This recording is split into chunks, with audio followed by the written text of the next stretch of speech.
जाएगी। राष्ट्रपति का एक साल का खर्चा 27 करोड़ का है, एक दिन का 7.5 लाख रुपए का है। क्यों होना चाहिए इतना खर्चा राष्ट्रपति को?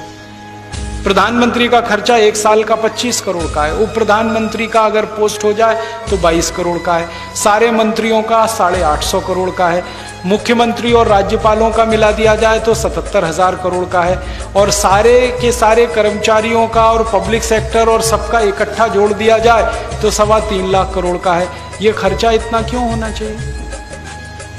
जब आपके सबसे गरीब आदमी को एक दिन में 20 रुपए नहीं है खर्च करने को, और राष्ट्रपति पर एक दिन में 7.5 लाख रुपए खर्च हो, इससे बड़ा अपराध क्या होगा? क्राइम क्या होगा? क्यों होना चाहिए इतना खर्चा? जब इस देश का राष्ट्रपिता झोपड़ी में रह सकता है तो राष्ट्रपति क्यों नहीं रह सकता? इस देश के लोगों की उंगली पकड़कर आजादी दिलाने वाला महात्मा गांधी, मोहनदास करमचंद गांधी अगर झोपड़ी में रहकर आजादी दिला देता है तो आजादी के बाद के नेता झोपड़ियों में क्यों नहीं रह सकते? क्यों इतना खर्चा होना चाहिए उनके ऊपर? और हमारा ये कहना है कि हमारे बच्चे अगर म्युनिसिपैलिटी के स्कूलों में पढ़ सकते हैं तो नेताओं के बच्चे क्यों नहीं पढ़ने चाहिए म्युनिसिपैलिटी के स्कूलों में? उनके बच्चे अमेरिका और यूरोप में क्यों जाने चाहिए?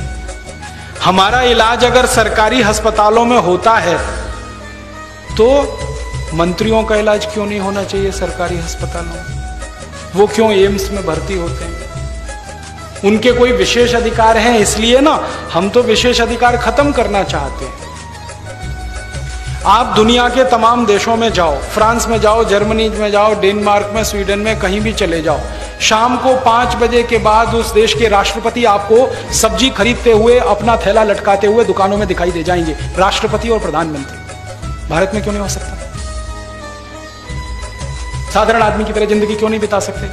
उनको जेट सिक्योरिटी क्यों चाहिए? वो कहते हैं जी इनको मरने का डर है। तो मरने का डर है तो राजनीति में क्यों आए? घर में बैठो। अगर इतना रिस्क नहीं ले सकते तो किसने कहा था पॉलिटिक्स में आने के लिए? घर बैठो ना, अपना धंधा करो, बिजनेस करो।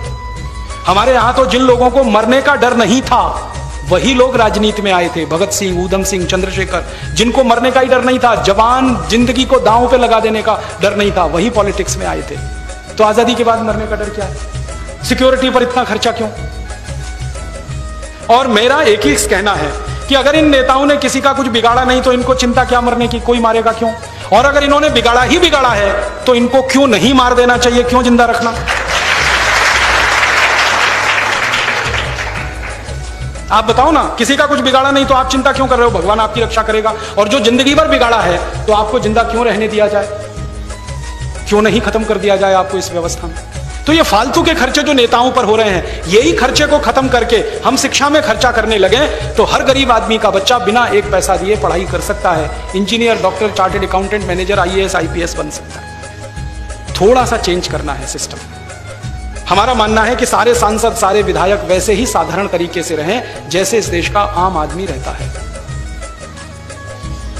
क्योंकि वो उसके प्रतिनिधि हैं। वो करोड़पतियों के प्रतिनिधि नहीं है, वो आम आदमी के प्रतिनिधि है, गरीब आदमी के प्रतिनिधि। तो हम ये परिवर्तन चाहते हैं और हमारे ये सारे के सारे उद्देश्य एक ही बात को कहते हैं कि हम व्यवस्था में परिवर्तन चाहते हैं, सत्ता में नहीं। सत्ता में कांग्रेस रहे या बीजेपी, हमको कोई फर्क नहीं पड़ता। हम चाहते हैं ये सिस्टम बदलना चाहिए, नया सिस्टम आना चाहिए। और वैसे भी ये सिस्टम जो चल रहा है ये कॉलोनियल है, अंग्रेजों का दिया हुआ है। आपको मालूम है हमारी पूरी शिक्षा व्यवस्था टीवी मैकॉले की बनाई हुई ड्राफ्टिंग पे चलती है, और टीवी मैकॉले ने 1840 में इंडियन एजुकेशन एक्ट बनाया। अब आजादी के इतने साल के बाद हम क्यों ढोएं उसको? खत्म करो उसको, नया ड्राफ्ट बनाओ, नया पाठ्यक्रम बनाओ, नया अभ्यासक्रम तैयार करो। हमारी जो कानून व्यवस्था है